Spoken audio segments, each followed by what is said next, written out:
present from a very grassroots level of educational technology. I am a practicing teacher just right now.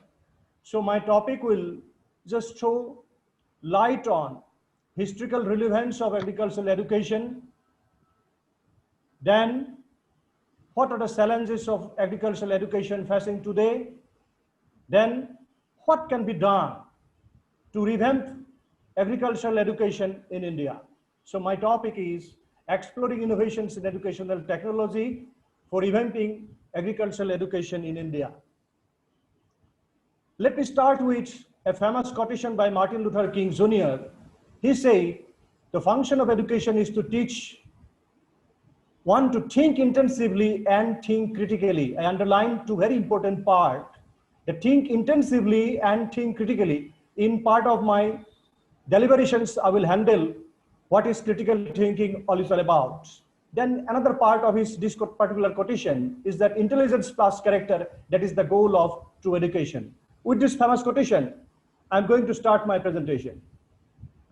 So we all know the agriculture is the backbone of Indian economy, and an equitable supply of skilled manpower in this sector plays an important role in achieving the desired productivity, efficiency, and development, and thereby increasing the standard of living of the population of the country.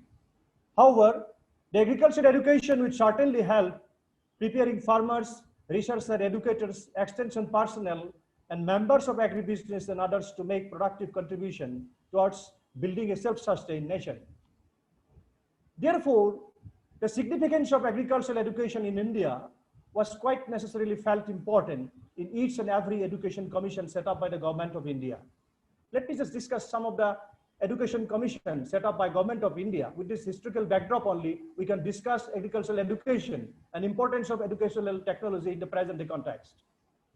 So first commission was set up by government of India was Radhakrishnan Commission in the year 1948-49, and it recommended establishment of rural university in the country. Then in 1954, first joint Indo-American team that was set up by government of India under the chairmanship of K.R. Damal, and they also endorsed the establishment of rural universities and recommended starting postgraduate schools at IARI and IVRI. Then later on, the second joint Indo-American team on agricultural education, headed by M.S. Randhawa, was set up by government of India. This particular committee also recommend establishment of agricultural universities on land and pattern of USA. And finally, in the year 1960, under the chairmanship of Dr. Ralph W. Cummings from USA, he prepared the blueprint for establishment of agricultural universities in different states of our country. And at present, we have 64 state agricultural universities, 3 central agricultural universities, 4 deemed universities, and 4 central universities imparting agricultural education in the country. Also, there are 650 agricultural colleges in the country, and this institution has the annual intake capacity of around 40,000 students at different levels in agriculture and allied sciences. Now, my question today's topic centering around educational technology. So let us understand, because some students participants are also here. So as I have already mentioned, I'll try to discuss the topic from a very grassroots level. So when we talk about teacher in agricultural education in India, who is teacher in agricultural education?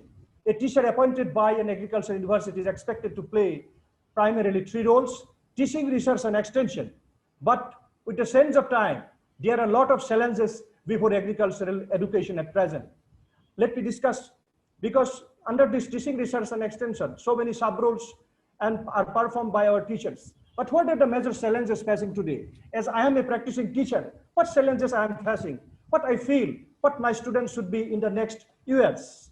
Because we are preparing future educators, future researchers, future extension personnel, future agribusiness personnel. So what are the challenges in our agricultural education system? What I feel the major challenges faced by our agricultural education today is lack of creativity and critical thinking. I don't know, somewhere this is a missing link in the agricultural education. That's we are failed somewhere to build up creative imagination in the minds of the students and critical thinking. So let me discuss, as time is a scarce commodity now. So very in a nutshell, I'll discuss what creativity and critical thinking is all about. Creativity is a phenomenon whereby something new and something valuable is formed. The created item may be intangible, it may be some idea or a scientific theory, or it may be some process in a discipline, in education and agricultural economics, which is a social science discipline, or a physical object, like an invention, like a variety or an artwork. Now, question remains whether we are in a position to prepare students who are genius, who are having creative imagination. Next important challenge is before us is critical thinking. What is critical thinking? Critical thinking involves examining clues, considering alternatives while holding opposing ideas and explaining possibilities. Critical thinking is the ability for an individual not to simply accepting everything he or she is told. That is what is being told by teacher in the classroom. That may not be the final answer for a particular student. He or she must be able to take information, analyze it, and separate the objective information. I underline it. Separate the objective information from the subjective information. And in doing so, he or she is then able to read or listen critically and form his or her own independent opinion about the information given. That means our objective of education should be around. That means that a creation of an independent thinkers, not the what teachers it is being taught today in the classroom. That means classrooms are not the sole answer. It is given today. Whether we are in a position to create independent thinkers, whether our agriculture students are really think independently, because this independent thinking empowers our students, and in the long run, when they will become our future educators, future researchers, or future extension personnel, they will definitely work for our farmers. Now, I'll try to discuss some of the classroom strategies for developing creativity and critical thinking. Let me first discuss about creativity. Now, we should prepare our lesson plan in such a way that challenges students to use their creative imagination.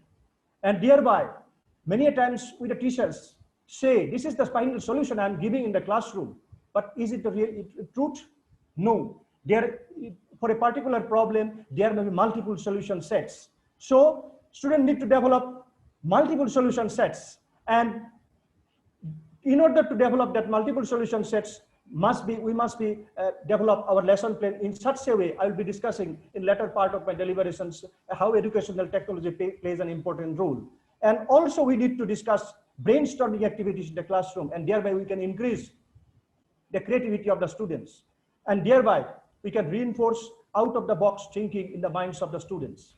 Also, in the area of critical thinking, let us, in a classroom situation, why we can let our students to go for certain assumptions or formulate certain hypotheses.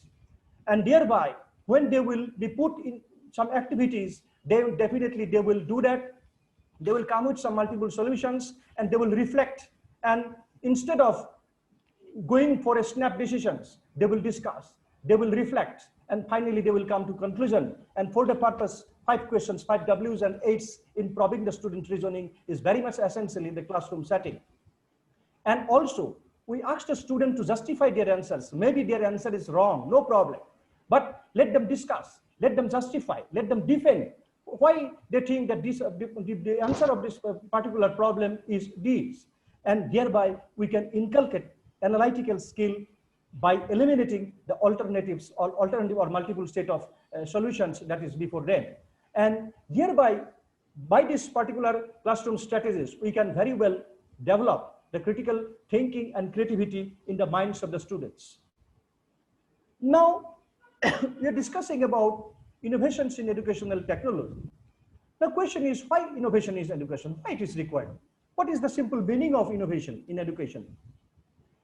The simple meaning of innovation in education is to seek knowledge and skill in a creative and unique way, so that students find the learning more exciting. This is somewhere lacking, because it never helps students to think differently.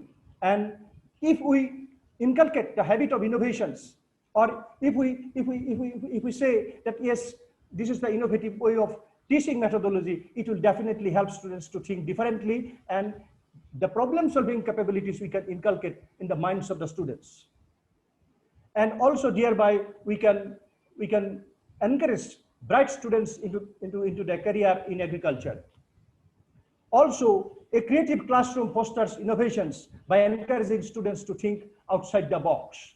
Outside the box thinking is the need of the hour, because in agricultural education, if we go on teaching like this, definitely there will not be any thinkers in the future, thinkers in our agricultural education system. There will not be any critical thinkers, and creative imaginations will be lacking in the minds of the students.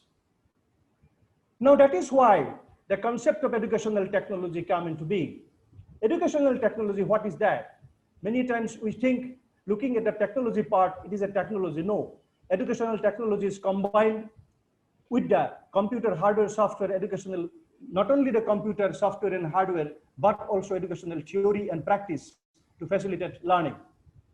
The Association for Educational Communications and Technology define educational technology as the study and ethical practice of facilitating learning and improving performance by creating, using, and managing appropriate technological process and resources. Another important area while discussing about educational technology is instructional technology. What is instructional technology? According to the Association for Educational Communication and Technology, instructional technology is the theory and practice of design, development, utilization, management, and evaluation process and resources for learning. We generally get only the syllabus. From that syllabus, we need to develop lesson plans. How we need to design a particular, what are the techniques, what are the methodology of teaching will incorporate. That everything comes under instructional technology. So there is a striking difference between educational technology and instructional technology is that educational technology embraces all areas of technology in any fields of education. However, instructional technology covers a narrow field dealing with all types of teaching and learning. Now I will be discussing, already our chairman sir has discussed so many things. I'll be discussing some of the major innovations in educational technology for the benefit of my student participants especially. First is virtual reality in education. This is now a new normal in our education system. So virtual reality can also impart, there is a question in the minds of the students whether we can impart skill to virtual reality. Yes, we can. We can also organize even field trips, one of the major extension teaching methods, through virtual reality. Artificial intelligence and machine learning is also not a new thing. The importance of artificial intelligence, robotics, everything is not a new thing in agriculture. And also what we can do, artificial intelligence can very well be used by educational institutions to automate key activities such as monitoring and evaluation of students' activities and providing feedback on areas which demand improvement. It can also help students by recognizing individual differences and their learning style. We all know that all the individual students, they learn differently. They are having different learning styles, and individual difference exists. We must recognize that individual difference exists and different learning styles of the students. Artificial intelligence can help us in doing so. Then cloud computing for education. It enables information to be stored, shared, and accessed on any device that is connected to the internet. Vital resources such as written lessons, PowerPoint presentations, audiovisual assignments, or any other learning materials can be stored or uploaded on a cloud terminal of the educational institution. Students would have access to these resources and complete and submit their assignments back to teachers in much more comfortable manner. So there is always a cloud computing terminal in our educational system. It is the need of the hour. Then 3D printing. 3D printing that was previously taught through textbooks now can easily be expressed in 3D models for easy understanding of the students. It would definitely help students learn some complex things in a simple method, and it can be very well used in our agricultural education system, and extension education can pave the way for using this particular methodology in agricultural education. Then use of social media, I need not to mention, because in the COVID-19 pandemic, we are mostly using the social media in all educational institutions. So all the social media can very well be used in agricultural education as well. This is another important area, use of biometrics in educational institutions. In order to bring discipline, the use of biometric system in educational institution is of utmost important. Facial recognition, fingerprints, voice recognition, and eye tracking are some of the biometric methods that educational institutions have been implemented to monitor the students' class attendance, even borrowing of library books, etc. So we have been using this biometrics in educational institution as a part of the educational technology. Paperless textbooks. We are now talking much discussed topic, paperless textbooks. These paperless textbooks, digital one that are accessible via tablet, now slowly replacing the heavy textbooks. So this is one of the major innovations in educational technology. We can very well use this. Then online courses and learning, already our chairman sir has discussed. So I think there is no need to discuss anything throw more light on this particular. So that what we are doing now at present, that is only online courses only we are doing. The learning management system also very important area in agricultural education in all state agricultural universities and central agricultural universities. Learning management system is a software application for administration, documentation, tracking, reporting, automation, and delivery of educational courses, training program, or learning and development programs. It emerged from e-learning. Then another area, major innovations in educational technology is gamification and gamified learning. So in order to get attention of the students and creatively, already I told you, to create imagination, to arouse the interest of the students, in order to get the attention of the students and creatively engaging them in learning for a longer period of time, educational institutions have shifted their strategy to gamification and gamified learning in classrooms. This would definitely increase students' involvement in teaching learning process and thereby increase their level of understanding in difficult subjects. Because we all know students learn to using their senses. Our objective should be increasing the use of maximum number of senses. So gamification definitely help in increasing maximum number of senses, and thereby we can increase or we can maximize the amount of learning in the students. Then flipped learning is another innovations in educational technology. Already Sir has discussed, Chairman Sir has discussed about this. In this teaching learning methodology, students are allowed to make use of the advanced educational technologies to have a look at lessons beforehand.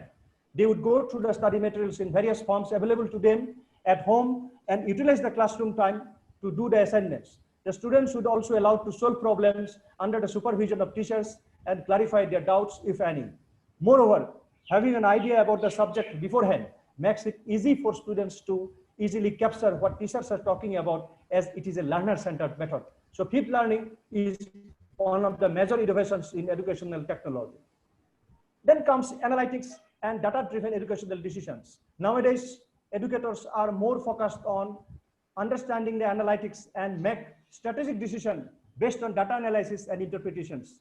The decision would be based on actual data rather than intuition and mere observation. Therefore, the educators should examine the data to identify strengths and weaknesses of the students before applying these findings to their practice. So analytics and data-driven educational decision is one of the major innovations in educational technology in our agricultural education. Also, we can very well use this particular innovation.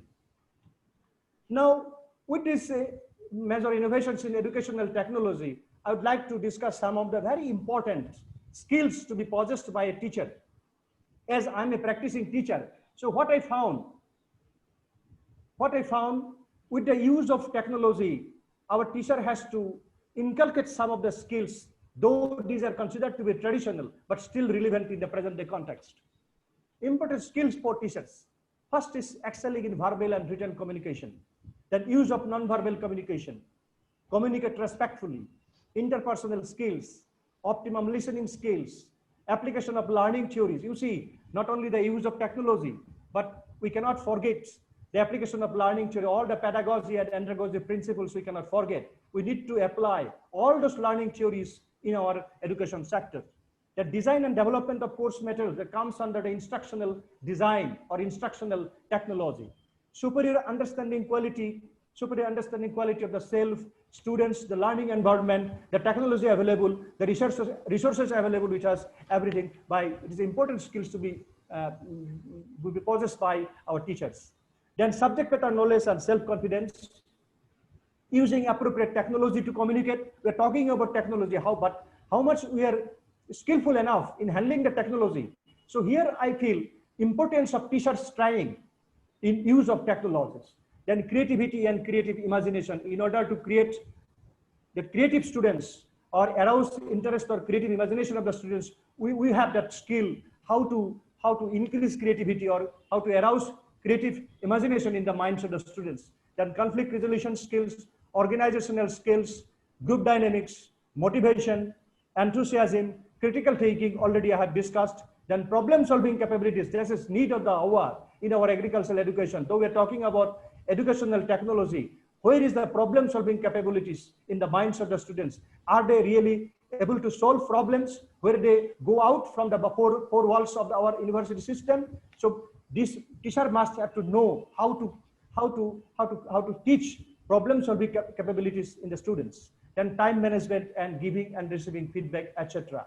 So these are some of the skills equally important along with the technology in our hand.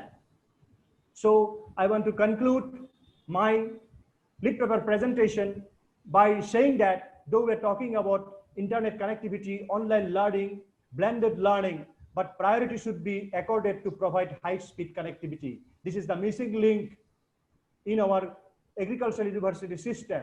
So there are a lot many things has to be done. Then establishment of smart classrooms and virtual classrooms, we should give emphasis on that. Then establishment of regional technology enhanced learning labs for content development and broadcasting by all state agricultural universities also need of the hour. And finally, I want to conclude by saying that state agricultural universities, central agricultural universities, and other deemed universities and other agricultural colleges imparting agricultural education shall be brought under the National Knowledge Network, and thereby we can increase, or we can think of that there will be better agricultural education tomorrow. By saying this, I want to conclude my deliberation. Thank you very much for inviting me to this conference. Thank you very much. Sir, thank you very much, sir, for your informative presentation. Sir, now I request Vinayagam sir to lead the session. Yeah. Thanks to Dr. Misra sir, you really very apt topic which you have given to enlighten the people. Really, this is a very important area in which you covered importance of the creativity, thinking, critical thinking, right? And the latest development which has done the difference between instruction technology and education technology, how the teachers are important, and what are the challenges. As you mentioned, a lot of challenges, definitely. This one, when you are using the technology, a lot of challenges. We need those connectivity, speed connectivity, and building the capacity of the faculty and also to the students on the adoption. Both are required for it. So I am really thankful, and you opening eye-opening to all of you, all the people, and all the participants are ready for their presentation. Right. And madam, I will start with your. You will invite everybody. Shall I go with the invitation of all the presenter? I think we have 13 presenters in the list, and I myself will join along with my co-chair, and we invite all the 13 to have come for the presentation. And the organizer from the other side, the time is given is only 7 minutes, and everybody knows that. So try to give 7 minutes, some type of. I will give a warning in myself. I'll make it that please may reduce it. Otherwise, you will be appropriately disconnected by the organizer for that, because your slides are shared by the organizer group. Okay, so I understand the time constraint accordingly. Please manage it. So let me invite our oral presentation first number. I think we have. I'm ensured that Mr. Naveen is available. Second is Mr. Sharma. Third one is Mr. Arun. Fourth one is Mr. Sidramaya. Fifth one, Mr. Narayana Gowda Kavita. Next one is Ankita. Then seventh, Seema. Then eighth, Jayasudha. Ninth, Jodi. 10th one, Purnima. And 11th is Saikant. 12th, Nupur. 13th, Vaida. So these are the 13 presentation. I hope all of you are available here. Normally, absenteeism will be less in the virtual program or virtual conference. So I expect that all 13 are here. So we will start our first presentation by our first person by Mr. Naveen. First presentation by Mr. Naveen. You can kindly start, please. 7 minutes your presentation time starts. Thank you.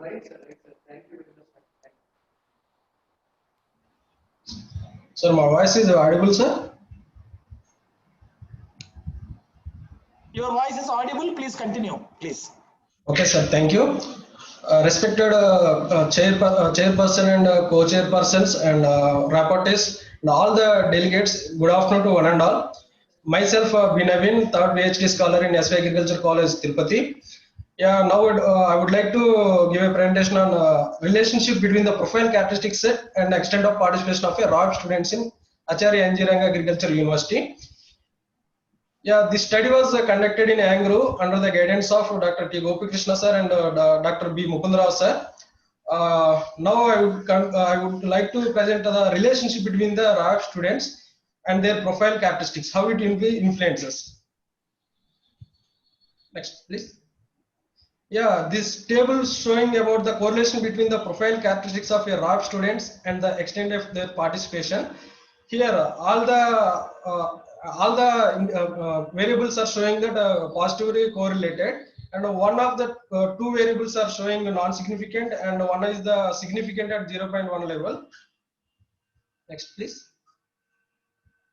Yeah, from that above table, the farm size of the host farmer and rural or urban background, parental occupation, parental income, and academic excellence, extent of supervision and guidance, all the independent variables positively significant at 0.1% level probability, except that the communication skills are positively significant, but they are at 0.05% of probability, and that agriculture exposure are non-significant relationship with the extent of participation of the ROIP students.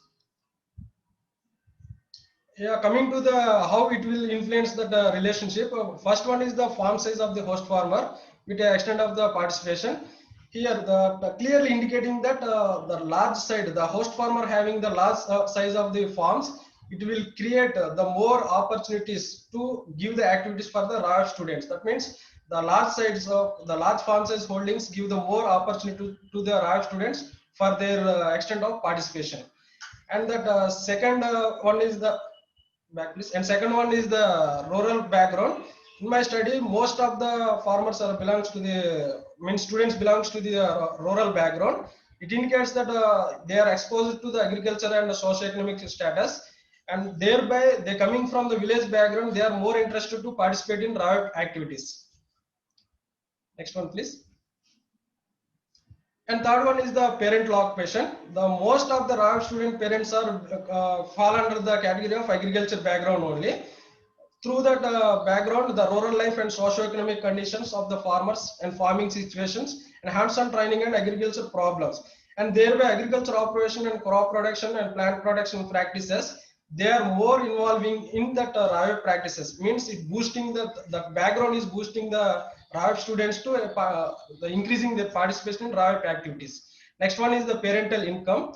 This might be increasing the risk-taking ability and agriculture and knowledge and technologies, and also due to the money for more activities, they are encouraging the ROIP students. Next one, please. And fifth one is the academic excellence. With increase in academic excellence, in the increase in extent of participation also increased. It might be due to the abilities of the ROIP students, like logical thinking ability, concept formation ability, abstracting ability, practicing ability, and recalling and retention ability. Due to these abilities, the academics excellence also increased, boosting that their extent of participation also increased. Next one is the extent of supervision of guidance and extent of participation. Okay, in ROIP students, they are very much enthusiasm to participation in ROIP activities. To this, the more guidance from the scientists of TOT, data centers and KVK scientists and head of the departments like agriculture scientists, they are giving the proper guidance to the ROIP students. They are more able to give in participation to the ROIP activities, like operational procedures and mandates and cropping pattern activities like that. Next, please. And coming to the next one, the agriculture exposure. It might be due to knowledgeability of the ROIP students, means the knowledge on cropping pattern, agriculture situations and calendar operations, ITKs and agriculture practices, means IPM and weed control management. Based on that knowledgeability, they are more participant. If they have more knowledge on this particular topics, they are more able to participate in the ROIP activities, thereby increasing the participation. And next one is the achievement motivation. Through this, what I conclude means they have the more achievement motivation in the ROIP students. to do their agriculture activities, increase their academic agriculture exposure, to develop a sense of accomplishment of, thereby improving their participation over others. Means they have the more achievement participation. Next one, please. And next one is the satisfaction with the course curriculum. Here that all the students that they are studied theoretically, like agronomy, soil science and plant pathology, all the subjects they are studied theoretically in the college, but they are practically exposed in field level through the RAVE program. Thereby, they whatever they studied in theoretically, they are knowledgeable, means practically they learn in the RAVE activities. So they are creating more interest, and more thereby they will increase the extent of participation and decrease the more interest. And the next one is the communication skills. The BSc Agriculture is the course itself is the professional course. It's interacting with the more learning activities, and they are engaged with some activities like personality development programs and communication skill programs to improve their communication skills. Through this program, they have the more communication skills. They are more able to participate in RAV activities, like they have the more knowledge. Next one, please. Yeah, next one is the facilities available in village. No doubt in that they have the more, means better facilities like accommodation and transportation. Transportation is the main important. If the transportation was the good, they are more able to move to their RAV fields, and they are more able to participate into that RAV activities. It indicating.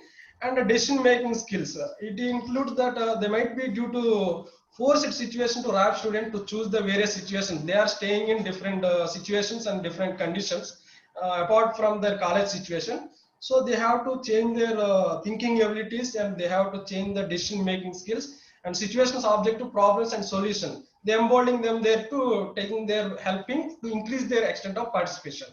Mr. Naveen, your time is over. We have a last minute. You have to conclude it. Yeah. Okay, sir. From this more, I want to conclude that the profile characteristics of a RAV students, with increasing, they have to increase. There means positive movement of that profile characteristics. It will increase the extent of participation. Okay, thank you, sir. Thank you. Thank you. Okay, Thank you, Naveen. Any participants? Anyone would like to ask some questions to Naveen? You can ask in the chat. You can ask for it, and then the chart will be known. Okay.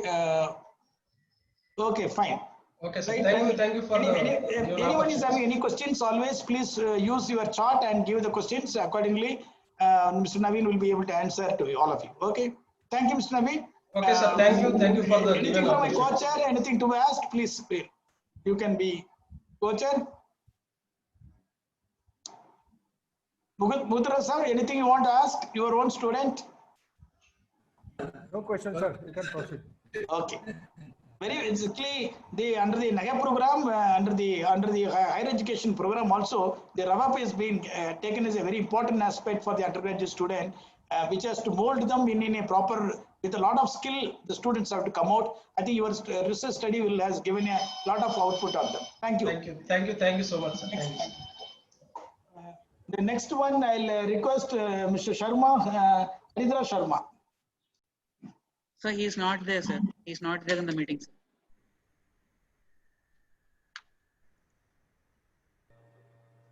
Sir, please unmute your mic, sir. The next one, Mr. Arun. Thank you, Pooja Arun. Yes, sir. Yes, sir. I'm there. Yeah, thank you, Pooja Arun. Yes, yeah, madam, please. Thank you. Please start your presentation. Time for 7 minutes. See, we have a presentation. When your presentation, please remember your content, the way how you are having confidence in your presentation, your language, and how you are concluding. These are the 4 criteria we will be considering about your presentation. Accordingly, you keep in mind. Okay, sir. Okay, sir. Thank you, sir. Thank you. Good afternoon, one and all present over here. My topic of my presentation is Open Educational Resources in Agriculture, its effectiveness and users' perception. Next slide, please. Introduction part. UNICEF has defined the open educational resources as a teaching, learning, and research materials in any medium, digital or otherwise, that reside in the public domain and have been released under, yes, have been released under an open license.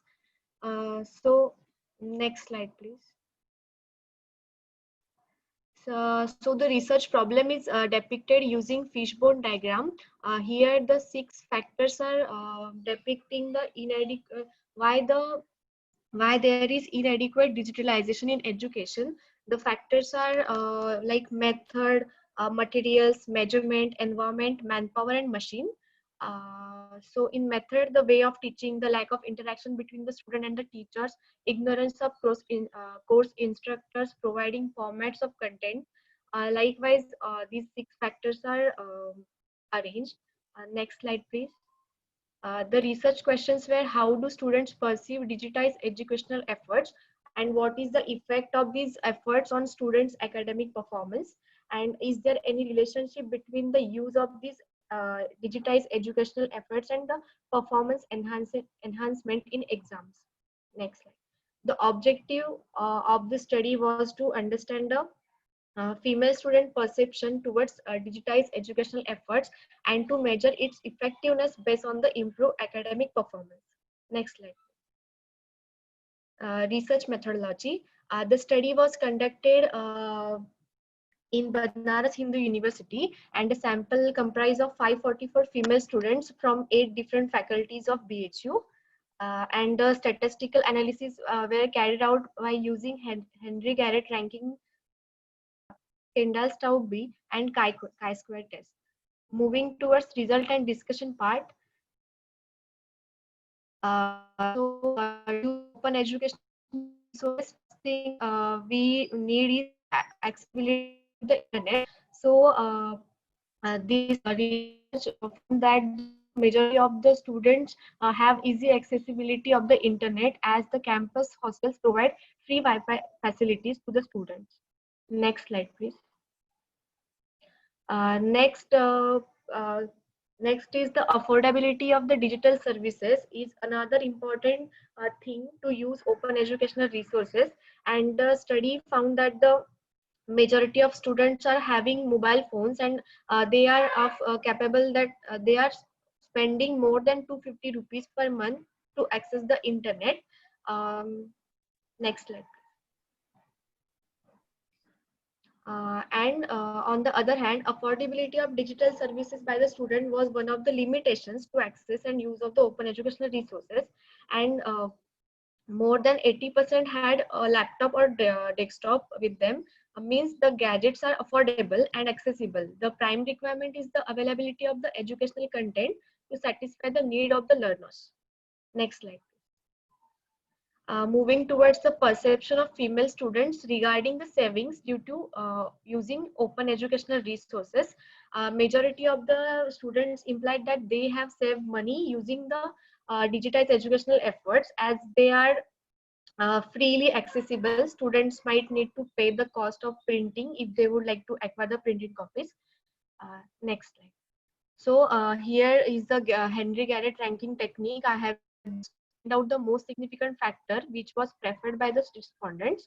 The formula for the Henry Garrett ranking technique was given here, where Rij is the rank given for the ith by jth respondent, and Nj is number of variables ranked by the jth respondent. So here is the outcome of the Henry Garrett ranking table. So first rank were given to study a free open educational resource, and fourth rank were given to enroll for a paid course. It shows that students are more likely to use the free open educational resources than that of the paid courses. Next slide. So our research question second is there any effect of open educational resources on student academic performance?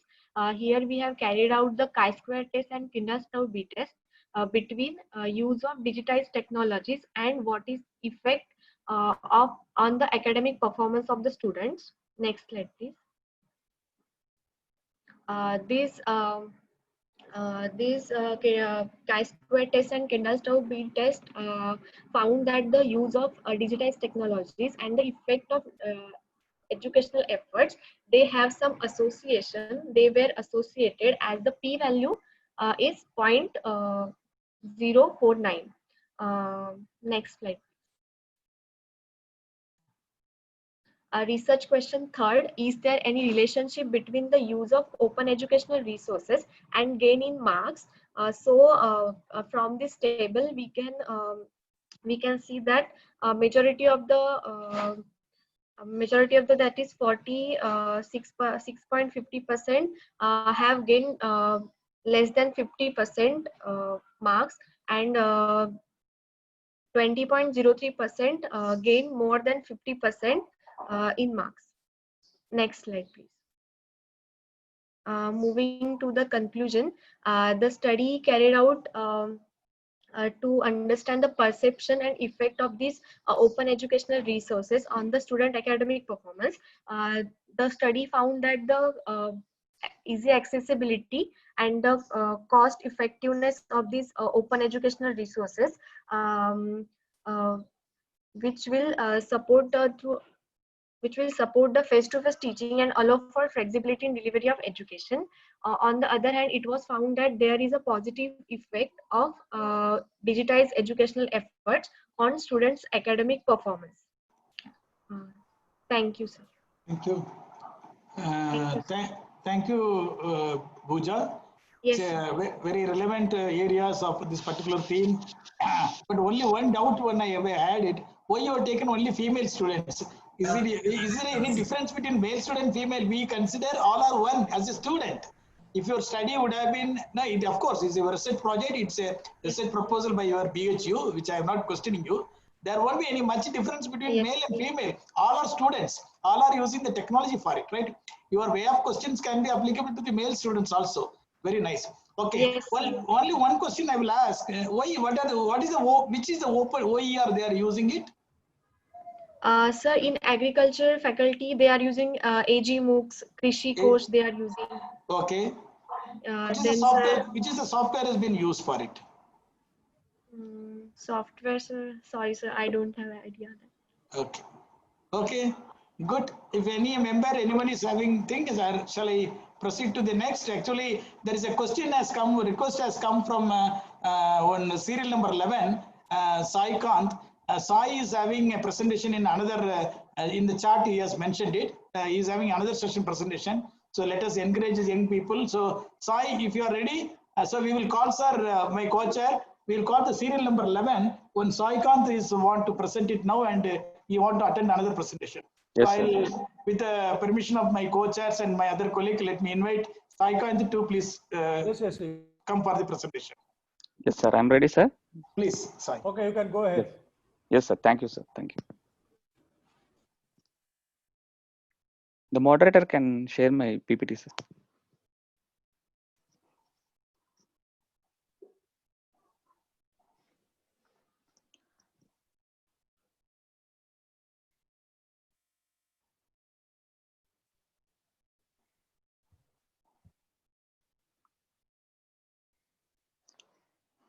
Respected chairman, co-chairman, rapporteurs, and fellow participants of the conference, myself, Sai Kant, and I am presenting on digital learning and its role in agriculture education during COVID-19. Next.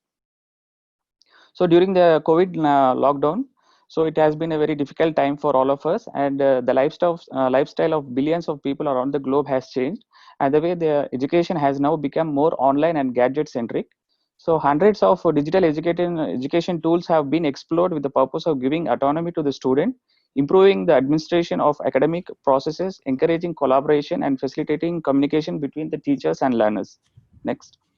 So what are these digital learning platforms? These have become a blessing as it allows students to grasp the most fundamental concepts sitting in the comfort of their rooms without delinking from the academics. Next. So the learners and teachers are endeavoring to adopt efficient technological tools and process. So it is about surviving and thriving is a new mantra for players in the Indian education sector.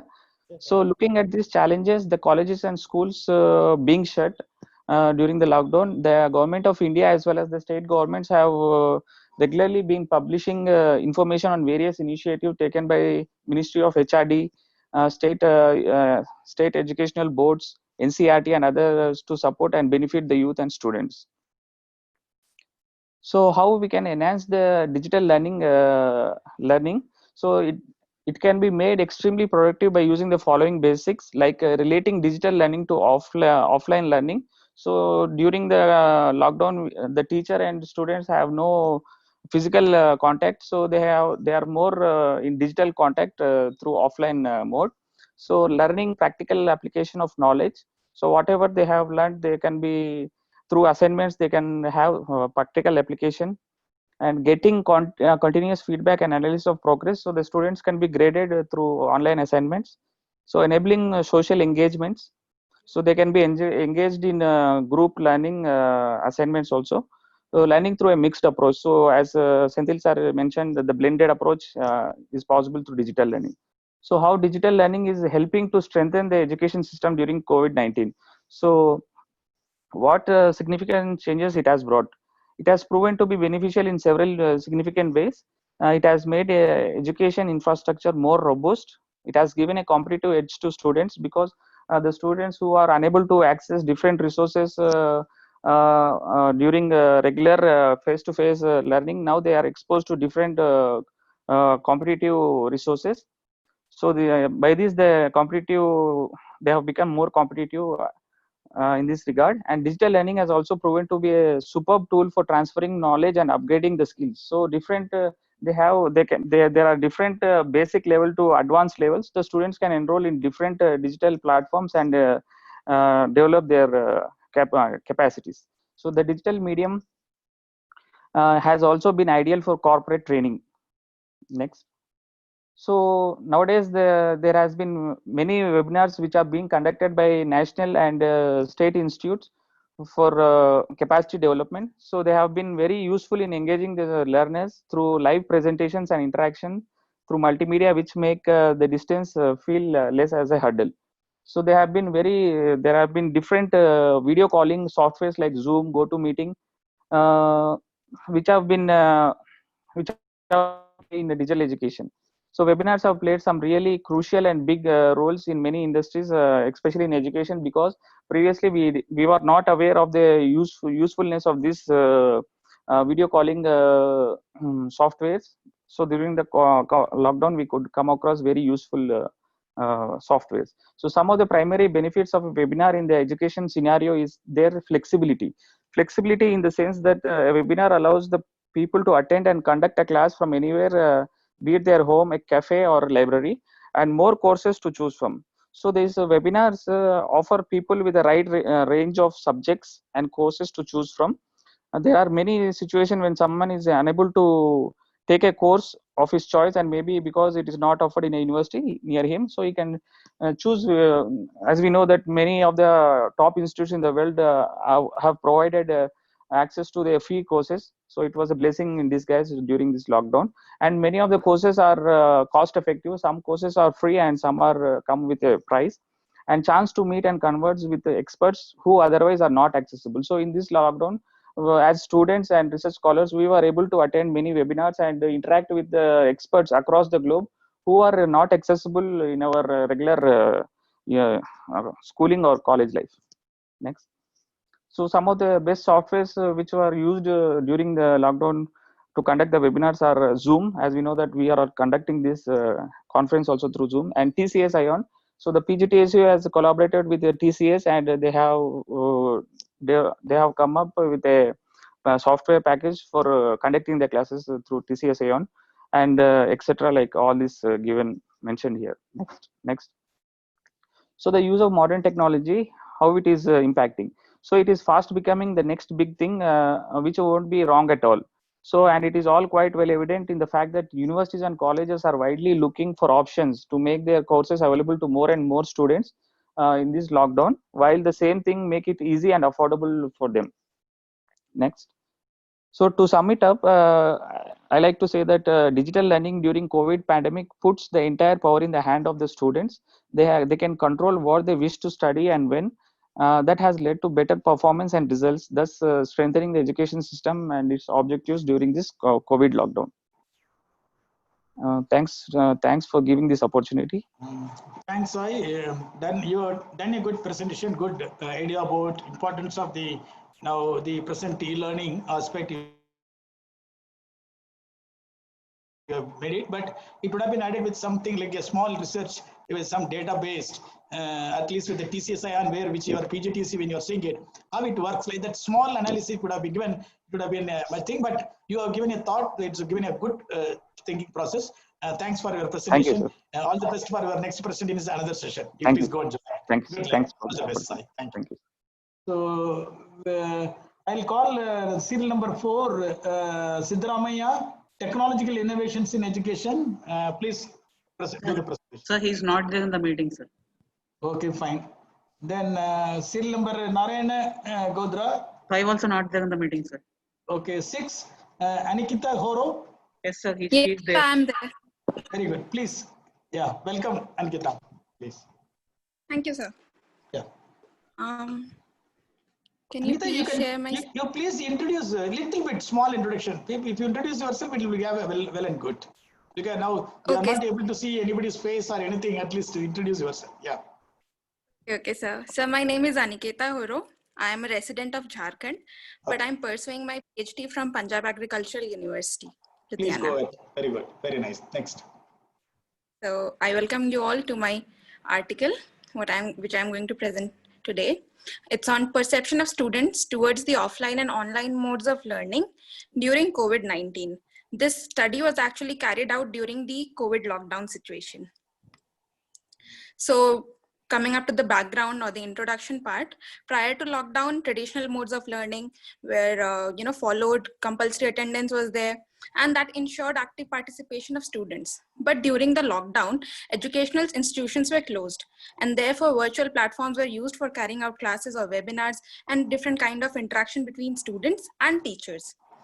It was a novel technique for both the teachers and the students, and in the initial stages we faced a lot of problems, technical problems I would say, but in the due course of time they were all addressed. But still the major challenge today is now that everyone does not have a smartphone, or even if they have, it's not adequate for all the children of the household. Second is the availability of internet connection. Today we have Jio and things, not for carrying out classes. Like it consumes a lot of MB, and the students of private schools can afford the expensive internet connection and the smartphones, but students of government school cannot bear to do so. Therefore, the public education system has entirely collapsed during the lockdown period.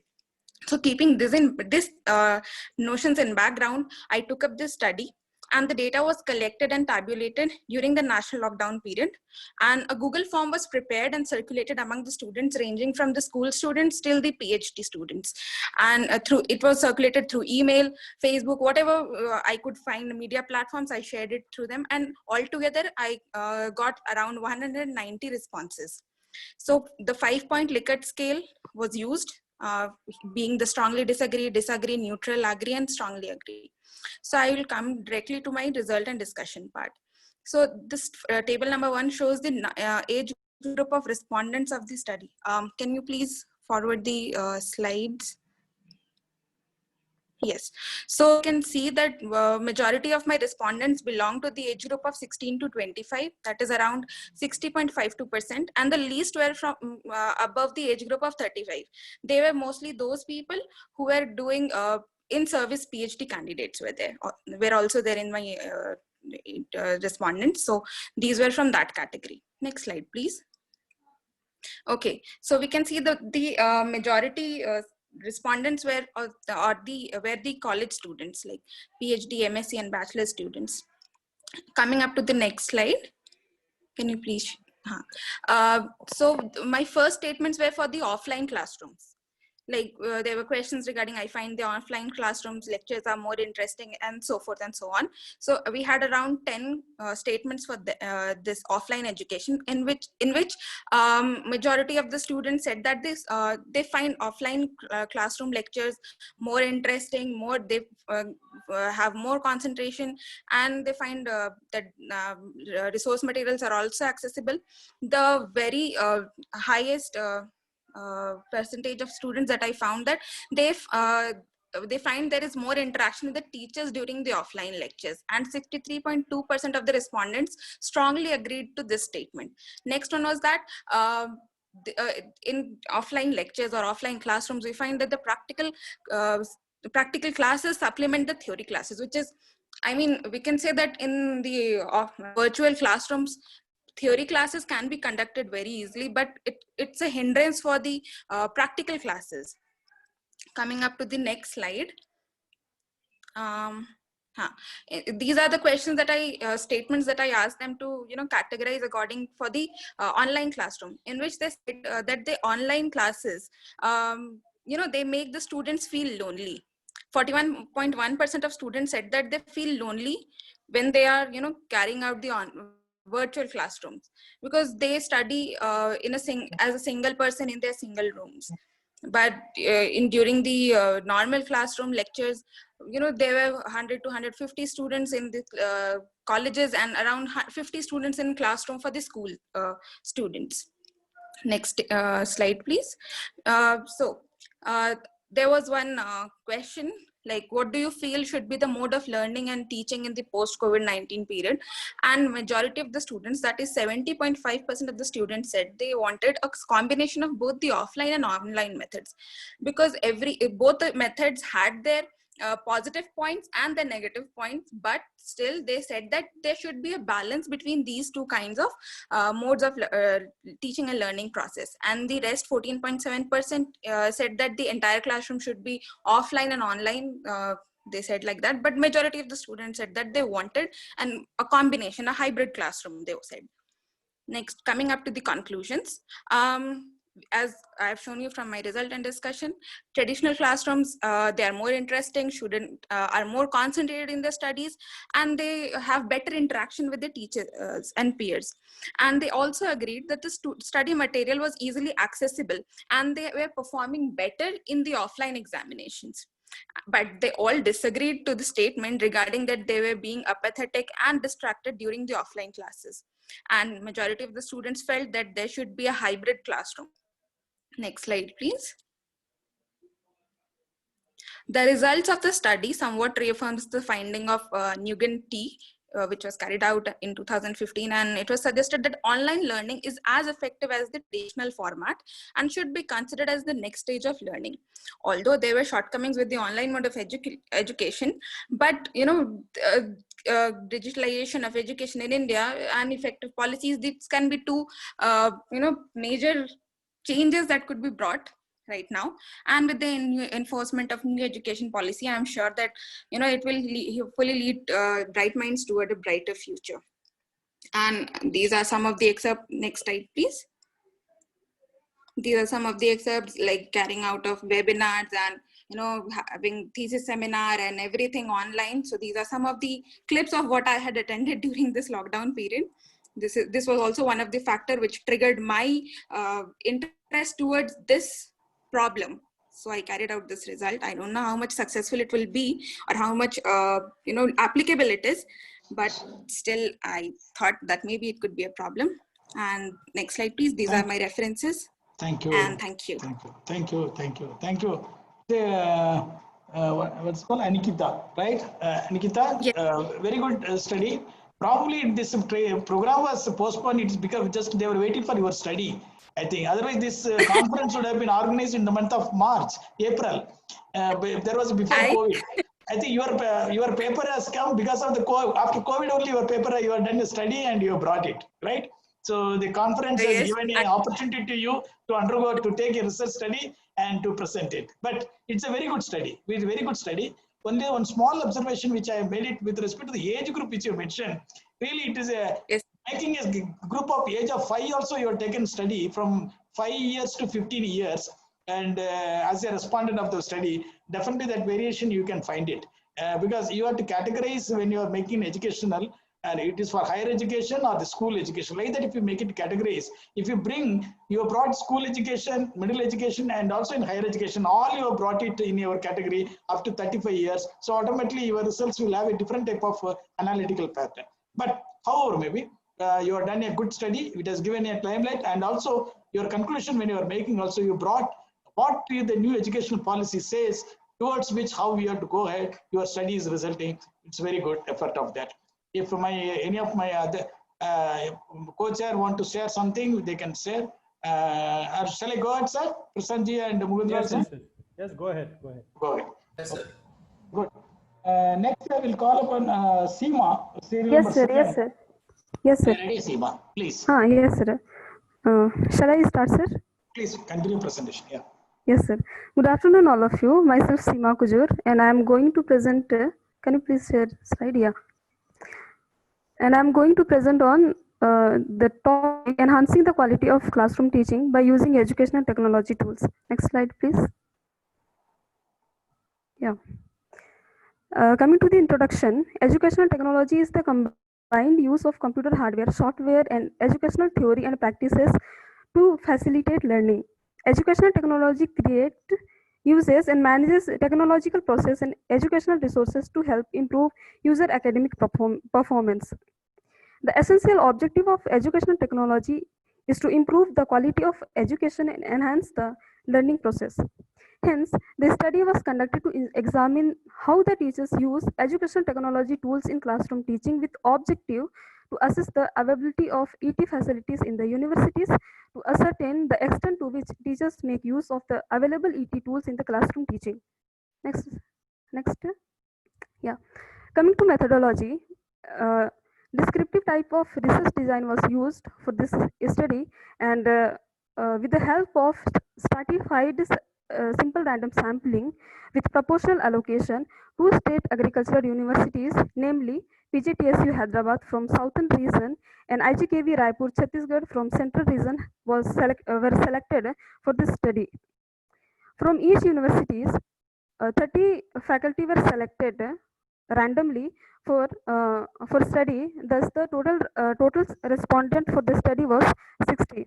Data was collected through interview schedule, and collected data was analyzed by using frequency and percentage. Next, please. Yeah, coming to the result, the infrastructure facility says that accordingly, this study, infrastructure facilities were adequately available in the universities, which enhance the quality of effective classroom teaching. The infrastructure facilities were such as availability of lecture halls, tables, desk chairs in the classrooms, availability of chalkboards, a screen for projector in the classroom, library and lending, availability of LCD, and electricity supplied to the classroom. Next, please. Next, please. Yeah. Information seeking behavior of the teachers was recorded and analyzed. The result shows that most of the teachers regularly seeks information regarding teaching materials from many sources for classroom teaching, such as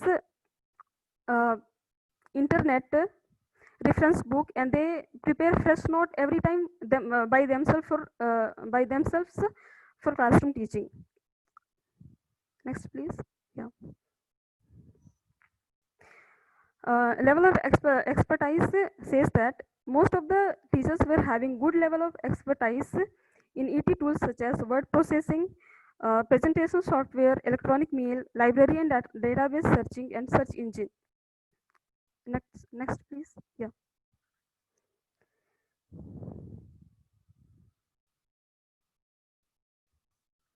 Mass media exposure was recorded and presented here, which says that most of the teachers were getting exposure to the mass media for collecting information regarding teaching was internet, television, newspaper, magazine, books, computer. From these all media, teachers what they do, they collect information for teaching on the basis of study, like a syllabus pattern. Like that, teachers collect information for teaching purpose. Next, please. Yeah. Extent of use of ET tools for classroom teaching was collected on the basis of 4-point continuum: regularly, often, sometime, and never. So the result shows that most of the teachers were found to be regular user of teaching methods, aids like lecture, PowerPoint presentation, seminar, LCD projector, specimen, black and white board, and computer. Next, please. Coming to conclusion. Conclusion, please. Yeah. Here I would like to conclude from this study that most importantly, educational technology tools should magnify the teaching and learning process, as well as facilitate better performance of educational system, as it emphasizes upon effectiveness and efficiencies. The study provide key information to educational institute to improve effective use of ET tools in the classroom teaching, and along with steps should be taken to improve the ET tools self-efficacy of teachers. Thank you. Thank you, Seema.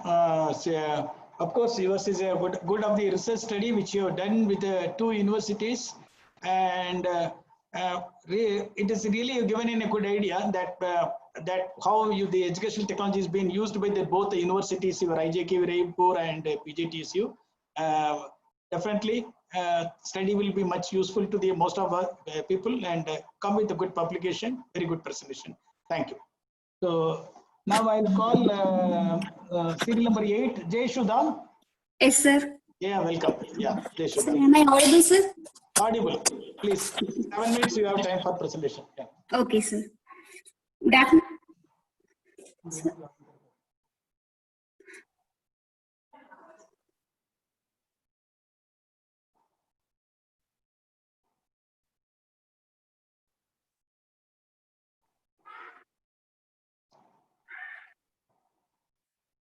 Good afternoon to one and all present here.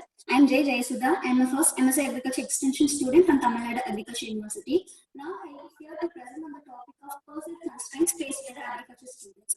Before entering into the topic, we must know that who is an entrepreneur. Entrepreneur is a person who organizes anything, something new. If an entrepreneur is in Jayasudha, it's not audible. Probably some problem in your side. Yeah. Sir, now it's sir. Now it's clear. Please continue, please. Yeah. Okay, sir. Why I choose particularly this agriculture entrepreneurship? We all know that it is now it's a lockdown situation.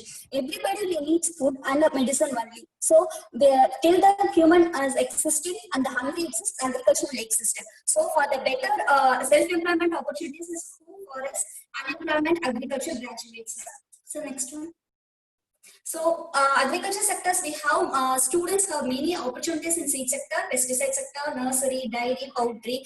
Agriculture is a wide sector. We can go we can not particularly in agriculture, we can take up an entrepreneur in horticulture, poultry, or dairy sectors. The next one, sir. Then the objective of my study is to study the demographic characteristics of the students and what are their constraints, and to suggest the possible measures. The next one, sir. The research methodologies. My sample is particularly final year based at the students of TNU campus. The sampling technique followed is purposive sampling technique. The questionnaire is made to the students, out of which 65 responses has been collected. The profile characteristics deals with their gender, locality, parents' occupation, annual family income, family type, and their size of land holding. The gender, according to that, most of the 69% of the students are female, rest of them are male. And then locality, 61% of the students are belonging to the rural background, followed by semi-urban and then urban. And most of the students' parents' occupations are to be farmer, followed by business, followed by teaching, and then business. And their annual family income is, majority of the students' annual family income is less than 1 lakh.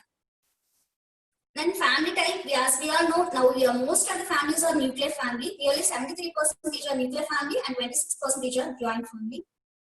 And then size of land holding, the students are, majority of the students are marginal land holding, and then most of them are 20% of them are landless. And then here the sir.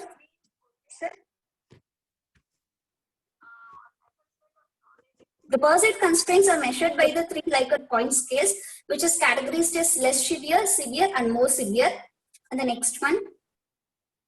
So these are the major outcomes of the studies. The constraints, the majority of the constraints is classified according to the rank given by the mean score values. The first one is the expectation pressure from the parents and their as called as better settlement. We all know that the parents of this situation may think that the students should settle after their graduation. They are not willing to take the risk among the students.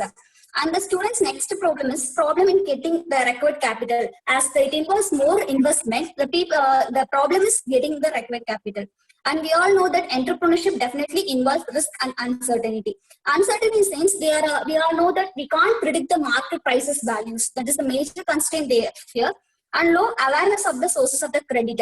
Particularly, we have the bank sectors and NABARD sectors are providing fund for the agri startups. Students have less awareness among them. The next one. And then lack of land holding. As previously said that the majority of the students, farmers are marginal and many of them are landless. They think that the investment in land is higher. And they have thought that the limited extracurricular activities related to entrepreneurship. We are mostly our courses is related to theory, and they need to expose to the more entrepreneurship practical classes. And they also stated that less practical knowledge about the entrepreneurship. And the lack of provisions of experience of sharing different agricultural enterprises. If more agricultural enterprises visit, may develop their confidence in agricultural entrepreneurship. And they also stated that less number of visits are to the various enterprises. These are the 10 constraints which are faced by agriculture students under by this study. The next one. And then, similar to the studies, fluctuating income and uncertainty also major constraints. This study is done by the Deen Dayal in 2008. And also, moreover, the government should also impose some possible measures to outcome the constraints also. The next one. So, my study also proved that major constraints faced by the students is listed above that. The next one. And then suggestions to overcome these constraints. We all know that it is an information era, but too much of information also spoils. So the students should get correct information at correct time. And they also need awareness among the credit sources which improve the agriculture entrepreneurship and to start the agriculture startups. And more number of exposure basis develop their confidence about regarding the agriculture startups. Also develop their confidence level. And also, finally, I concluded that it involves the risk and uncertainty. More motivation is needed for the students to take up the agriculture entrepreneurship. As quote said by that, everything can wait, but agriculture can't. So we have wide opportunities among the agriculture entrepreneurship. So thank you, Jeshudha. It's getting late. Thank you. You have done your research. You have done a good job. And your presentation well about the constraints faced by them as a business venture, and very good presentation. Thank you. All the best. Thank you, sir. Now I'll call Jyoti to present it. Jyoti. Respected Chairman, Co-Chair 1, Co-Chair 2, and rapporteurs. Yes, please. Myself, Dr. Jyoti, working as Assistant Professor Agricultural Extension at Agricultural College, Papatla. Welcome, madam. Thank you, sir. Sir, we have planned a study on ways to make synchronous online education interesting for students. To go with the introduction, the COVID-19 pandemic has resulted in closure of schools, colleges for months together across the world. As a result, education has changed dramatically with the distinctive rise of online education, whereby teaching is undertaken remotely and on digital platforms. And even in this response to significant demand from the teachers and learners, so many online learning platforms are offering free access to these services. The educational institutions around the globe are utilizing these digital platforms to educate their students. And so even Angro Acharya Engineering Agricultural University, Andhra Pradesh, is also reaching the students with synchronous online education, where synchronous means where teacher and students meet online at a predetermined time at virtual interface for educational purposes. So we cannot estimate how long this pandemic situation would continue and how long the educational institutions remain to be locked. And further, we have to be from the lessons learned from. We were actually unprepared for this pandemic. Even educational institutions also were unprepared, And with these lessons learned from this pandemic COVID-19, so we should be prepared for another pandemic also. So online education, I don't say that it is a supplement or it can substitute face-to-face education, but however, online education is an alternate to face-to-face education. So in that situation, definitely it has come to our rescue, and we need to strengthen it. Definitely demerits will be there. So we have to strengthen it to make education interesting to the students. So at this juncture, we have planned a study with the objective to document the ways to make synchronous online education interesting for students. So the study was conducted in Agriculture College, Bapatla only, with third-year students actually. I have taken 120 BSc Agriculture third-year students, and the design I have followed is exploratory design. Next, please. The findings, so what I have done is, after every class, I used to inquire from the students how this online education, how my classes can be made better, and how much it can be made interesting. So the results revealed that many of the students, almost 10%, I can say 98%, 98.33% of them, they have told that, so definitely for every class, there should be a pre and post evaluation of every class on Google Forms. This actually gives us the gap, how much we have taught, and so what is the result of my teaching, or what is the result of anybody's teaching. So at the same time, with this pre and post evaluation, we can even plan for which classes has to be revised again. So the next finding is classes should be taken on user-friendly institution app. So what the respondents have told is it's related to safety, privacy, security of the users, along with the teacher and learners, teachers and students. So definitely institutional app should be must.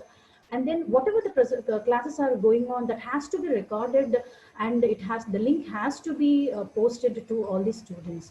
So the advantage of this is, if at all the students are unable to attend because of any personal reasons, or because of the coverage area, or because of the connection problem, also they can, the absentees can attend the class, attend those lectures offline. At the same time, this is also important for average students and below average students to cope up, see again and again and cope up with the above average students. So this also increases learning percentage and further creates some interest. Madam, please rest. Time is short, please. Yeah. Okay, and some digital appreciation certificates are very much important. Then recap and posting of upcoming classes also makes them informed. Then regular feedback system should be there. And then sharing of lecture notes, they have asked to share immediately after the class rather than prior. Then oral lecture coupled with single like oral presentation or PPT presentation. Instead of that, go for a short video coupled with a photo, image, or go to Google and give some links like that. Then classes should be interactive and every participant should be valued. That is, questions should be asked. So further, even some other suggestions they have given, like responses to questions. Thanks for madam. Thank you. You have time short actually. I would like to. Please conclude. Can you conclude it, please? Conclude, please conclude yes, sir. Yes, sir. I would like to conclude with your drivers of digital learning only, sir, as said by Dr. Senthil Vinayagam, sir. Sure, so access, personalization, efficiency, performance, all these are important, sir. So keeping this in view, definitely we have to consider all these ways which were told by the students. So many of my findings are in access with drivers of digital learning, sir. Thank you very much, sir. Thank you. Sorry, we are unable to give excess time to you due to the limited time, which has been organized in your university. So I'm not able to accommodate. Thanks, madam. But your really input will be useful for teachers, not of teachers. Yes. Your study has given a real enlightenment to us. Now the present situation, this is not now alone. It will be there for another 4 months or 5 months. Your results will be definitely can be shared with all the faculty. How the course of action to be taken on that. So thanks for the good presentation, Dr. Jyoti. Sir, one more thing, sir. Definitely we have to be prepared for another pandemic also, sir. Definitely. These are the lessons learned. So has to be carried out, sir. Thank you very much. Dr. Jyoti. Thank you very much. Now let me call Dr. Purnima, madam.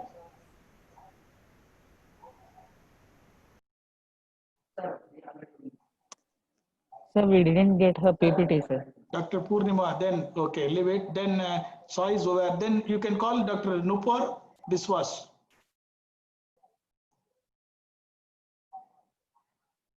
He is also not there in the meeting, sir. Okay, so you have given a very easy job to us that so many absent. So accordingly, then last one, Dr. Wahida Munawar, she is available. Your Dr. Satyavol has given time at 3 o'clock, so we are able to comfortably complete. Yes. Dr. Wahida is available. Yeah, she is available. Yeah. Yes, sir. Dr. Wahida ji, please start yours.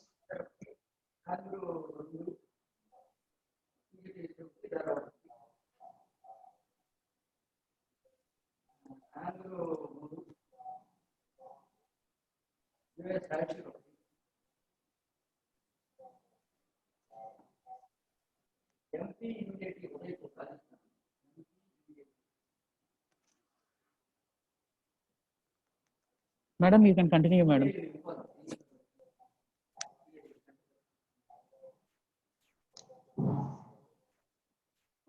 Madam, please start. Madam, please unmute your mic, madam. You have muted your mic, madam. Please unmute your mic for starting the presentation.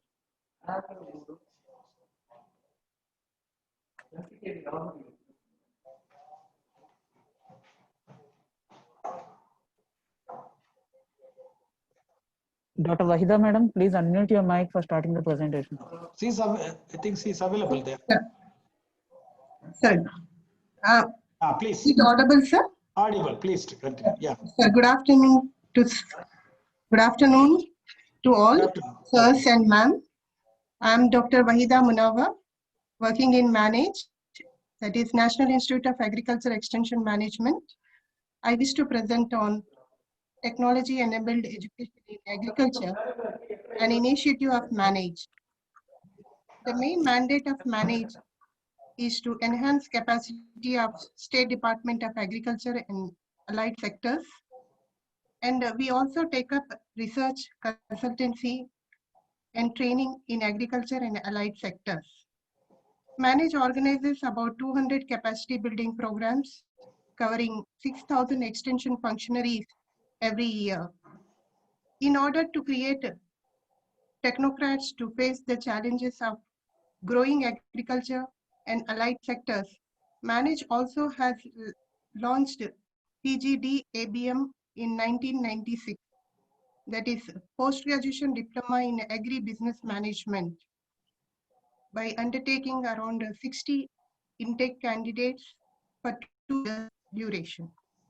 Besides capacity building programs, MANAGE implementing academic programs, consultancy activities, and distance education programs also. It is felt that senior officials in the State Department also to be trained on flagship program of Ministry of Agriculture without disturbing their official engagement in extension activities. In view of that, MANAGE initiated technology blended educational programs and capacity building programs for various stakeholders. Next.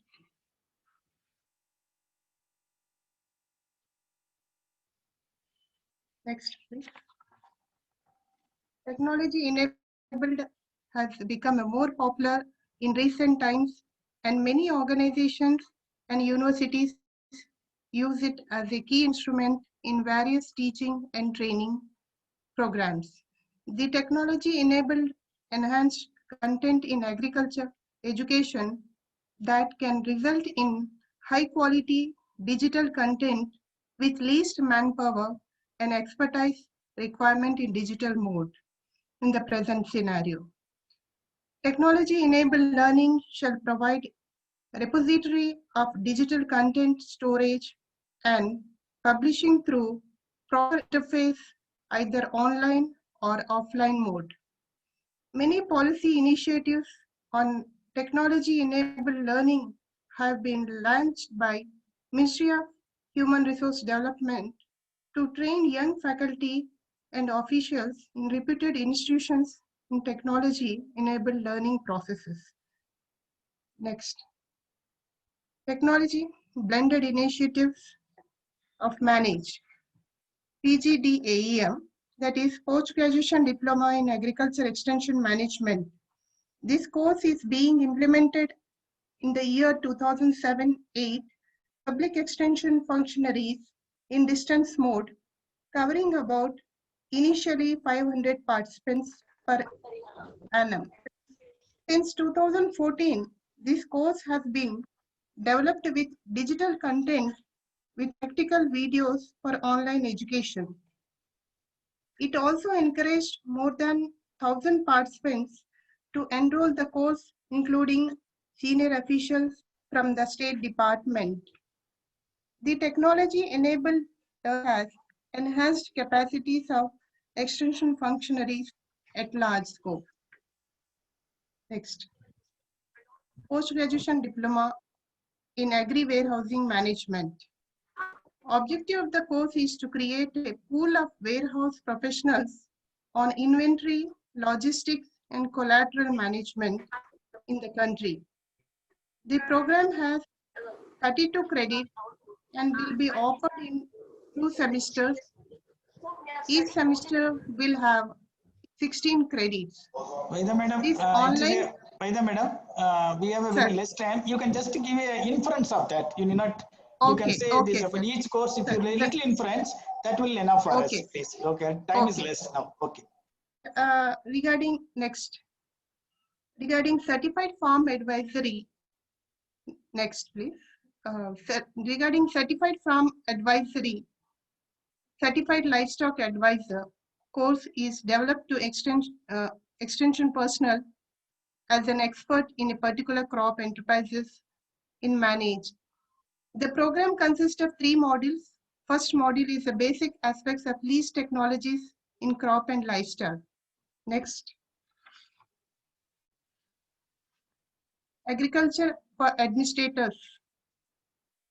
To enhance the agriculture knowledge of district administrators, particularly like district collectors and deputy district collectors and other senior officials, those who are looking after the major administrative of the particular district, to acquaint administrators to latest farming practices, appropriate technology by inventing management system to larger scopes to have a better management and to take up the large rural development activities.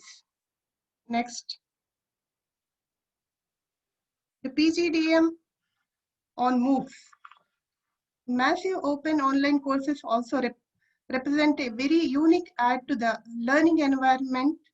In addition to the PGDM program, we recently started a MOOCs program which has enabled a large scope and better results to reach out the students as well as extension functionaries. During this pandemic period, most of the people have been used this very effectively. Conclusion.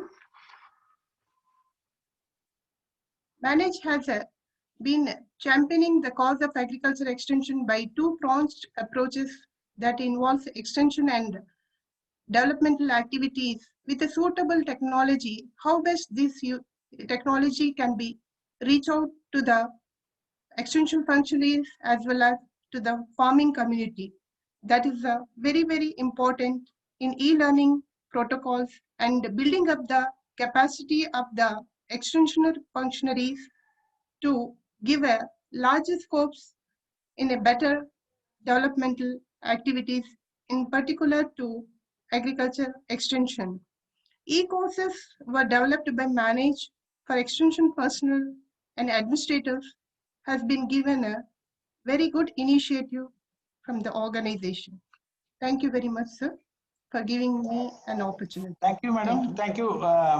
It's a very good. You are being in the belong to one of the very important national institute for the agriculture extension, where wherein you are strengthening all your line departments with the different courses. And I observed from your notice from your presentation that Manage has initiated good number of e-modules, digital content module for a different category of people of the aspect. It's very good. I hope it has created a very good impact of these online courses to reach out to the large number of people. Thank you. Thanks for a good presentation, Dr. Vaidaji. Now let me give open to my co-chairs to give their remarks about all the presentation. I request Dr. Mundarao sir and also Dr. Misraji, please give the remarks, and requesting our rapporteurs, please keep record of that. Thank you. I'll hand him over to rapporteur Dr. Misraji, please.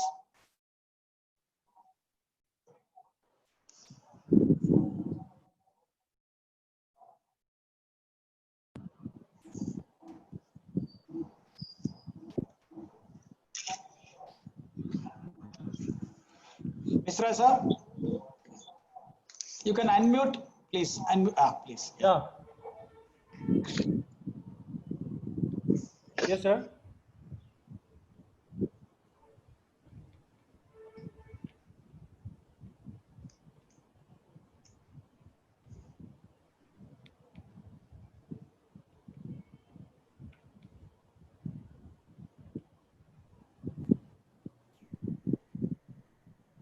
Am I audible to you? It is, sir.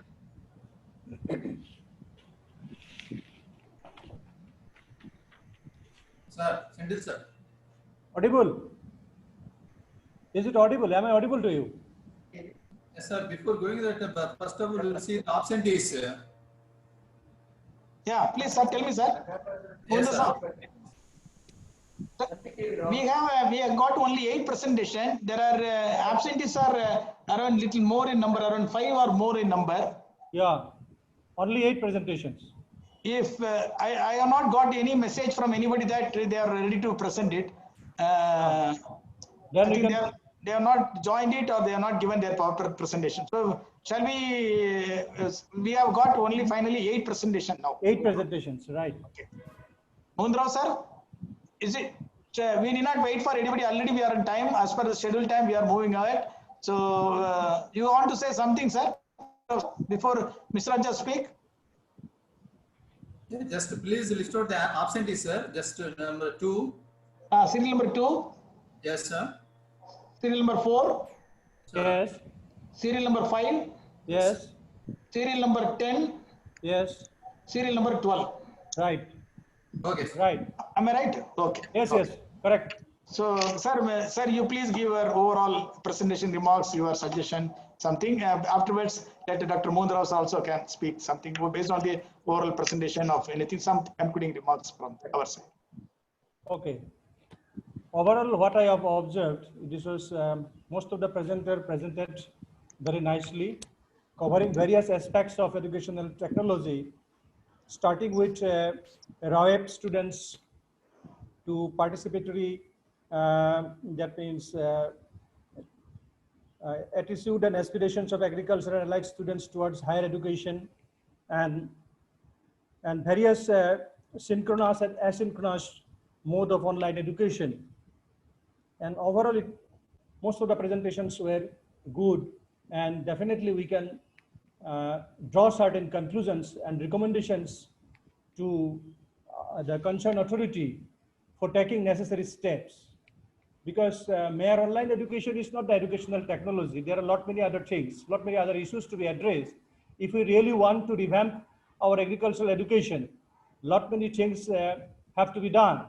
So I think from most of the deliberations, we can draw certain recommendations and we can send it to the concerned authority. Thank you very much. Thank you, sir. Thank you. Dr. Mundarao, sir, please give your remarks on that, please. Respected chairman and co-chairman.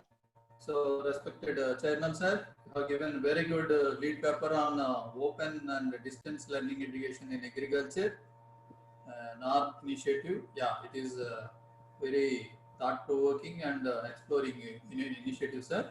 Thank you, sir. Then, Misra, sir, your lead paper is very nice, exploring innovations in education technology for revamping agricultural education. So, yeah, both the lead papers are very good, sir. They are highly informative and they are highly useful for the faculty and students of the nation. Then coming to presentations, we have 13. Out of 13, we had presentations only 8, sir. So variety of items are there, sir. Starting from RAWE to after before COVID scenario, after COVID scenario.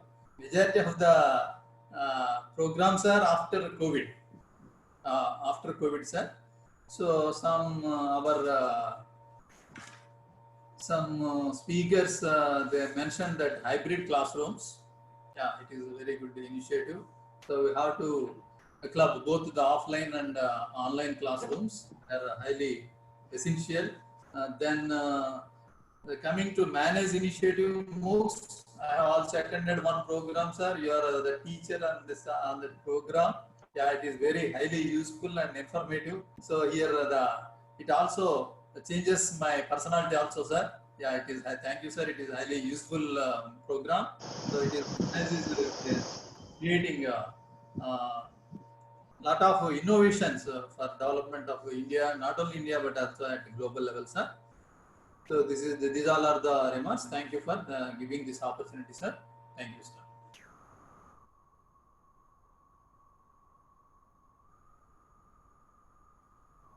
Thank you, Rao sir.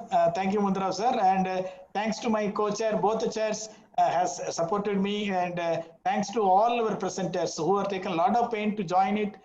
Though they are in the difficult situations are difficult, even then they have done a very good presentation. Slides are very, very good. Nice presentation, nice slides with a pictorial. A lot of improvement has happened compared to earlier, and nowadays people are coming with a very good PowerPoint presentation with a very good font size, which are readable one, with the color and the pictorial presentation to make it's all required in the slide presentation. So most of the people have followed in a very good presentation module. I appreciate that. Is one of the learning we have to learn from them when we are doing in online education or virtual learning, how our PowerPoint should be there. That's one of the thing. And all the people have done. Communication was very, very good. I didn't find any mistakes in their presentation or hesitation. Slow and steady, very good presentation. They were understood their concept, what for they have come here, and they have learned what they learned, and they are able to convince they are presented within the scheduled time. Thanks to all, and thanks to my senior rapporteur and my two co-rapporteur. They're all very senior faculty from the university, Madam Sailaja and Dr. Ganesh. I'm thankful to them. You are able to support this program very well. As per the time given by our organizing secretary, Dr. Satya Gopal, who has taken pain for so many months, sleepless night. Yesterday night he slept at 3 o'clock. He was preparing the report for it. So such a man, I have never seen it. His hard work always will result with good for our professional. He is working for our professional community. So thanks to organizing secretary, particularly to the ANGRO, and we are very happy that we presented of the 75 years of celebration. We have an opportunity to say something that the year of the Plantino celebration, I have presented, I have done a lead paper. I have a privilege to say that I have chaired one session on the program. So this responsibility given to me, thanks to our university, thanks to all of them to make it. I request rapporteur to make it a brief, small presentation, because next is the validity program starts with the closing ceremony. We are the last session, so we have to be complete very fast. If you are able to send it in email or something in a smaller way, in a draft way, even if don't worry about it, draft way, final one, we can prepare it. If you prepare it, I can able to present it to them. So thanks, Satya Gopal sir. You want to say something? Yes, sir. Yes. Thank you, Satya Gopal sir. Sir, thank you, sir. Thank you very much. Really. For giving us this opportunity. Yeah. Sir, just a moment, sir. Really, it's a great opportunity for all of us to see you all on this platform. Really, it's very, very great. Sir, Sindil Vinayagam sir is my elder friend. I treat sir as my elder friend, and he wishes me and he guides me like anything. And our Mishra sir is a recent friend. We had we'll continue. Really, friendship will continue. Really, I am fortunate to have such a excellent fraternity as my well-wishers. Really, I am grateful to you, sir. And the session went on very nicely. Perfectly, you have completed the session with 3 o'clock. It's a very, very great thing, and the other sessions are going on. Really great, sir. Then, on behalf of our Acharya N.G. Ranga Agricultural University, Agricultural College, Bapatla, and Department of Agricultural Extension, we are giving a small memento to you, sir, for your valuable lead paper presentation. And it will come to you, sir. It will come to you, sir. And this one is for our Sindil Vinayagam, sir. Sir, it will come to you, sir, to Hyderabad. And this is for our Mishra, sir. for the lead paper presentation. Actually, if it would have been a live one at Bapatla, would have felicitated you in a better way. But however, this is another way we can have the interaction. Really, it's a great opportunity to work like this. And I had a very excellent support from all my lead paper presenters, as well as my the co-chairmen and rapporteurs. I thank our Mukundra sir, in spite of his busy schedule with undergraduate polytechnic examinations, he could make it for this particular session. Thank you very much, Mukundra sir. Thank you. Thank you. I thank our Sailaja madam, as well as Ganesh Kumar ji,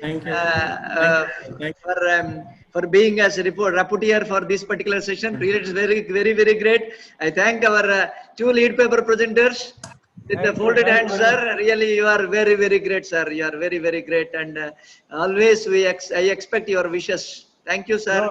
Thank you very much. Thank you very much, sir. And I thank all the delegates for their excellent presentation. Really, I have received an excellent feedback from the chairmen as well as co-chairmen. Really, it's very great.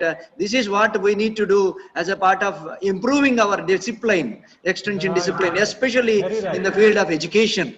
Education is our core. So that's why we need to do a lot in the field of education. I expected some more articles, some more research papers, presentations in this particular area. Unfortunately, there are limited number as compared to adoption, diffusion, and technology transfer. We need to focus more on education. We need to focus more on our research. So I expect the delegates to focus more on these two areas.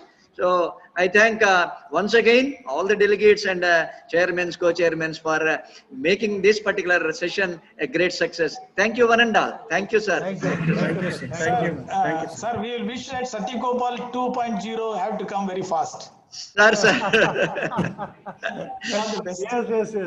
Sir, thank you, sir. Very nice of you, sir. Thank you. Sir, we will send our formalities immediately. Sir. Myself and my other co-chair. Sir, that's very much needed, sir. Immediately you send to my mail, sir. Immediately you send to my mail, sir. And what time your validity program, sir?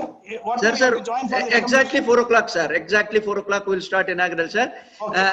And I expect your evaluation pro forma as quickly as possible, sir. Whether we have our team will come as the first presentation or the 7th series in the. So first only, sir. Now yours will be the first one. Okay. We will go by 1 to 9, sir. Okay. So you will be the first, sir. Definitely, sir. So, thank you, sir. You send immediately the WhatsApp also some recommendation you can send in WhatsApp. I will add it. Definitely, sir. Definitely, sir.